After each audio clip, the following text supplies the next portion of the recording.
Okay, here's the cold hard truth. Modern software wears 1,000 masks called features, and your build only crashes when the wrong mask lands. Think of it like a vending machine that only spits out an error when two rare coins land together. Today we explore how foundation models can sniff out compilation errors that appear only in configurability, those sneaky bugs that hide in feature combinations. Hi, I'm your host, and we're diving into a study that treats software compilation like a detective case.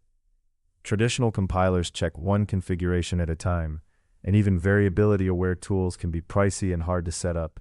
The big question: can large language models learn to spot and fix these bugs across many configurations at once?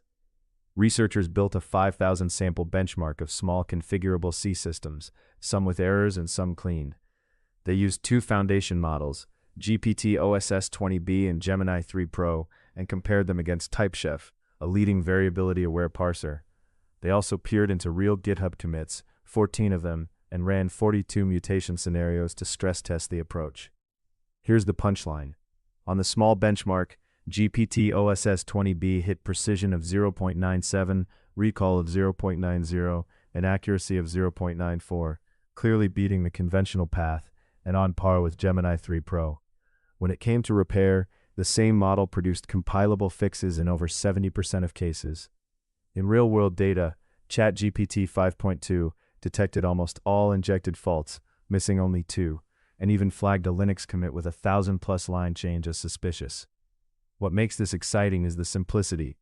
Instead of running complex configuration-aware parsers, you feed the model a representative slice of the code, the feature flags, and a description of the error, and the model suggests a fix that a human can review.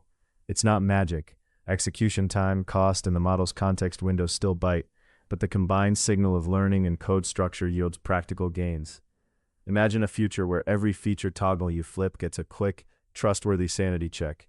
That future is closer than you think. So what's next? Use these models as a low-effort complement to traditional variability analysis, publish benchmarks, and push for smarter tooling that respects both speed and correctness. If you care about rock-solid builds and faster debugging, check out the benchmark released with the paper. Try the models on your own configs, and tell us what you found in the comments.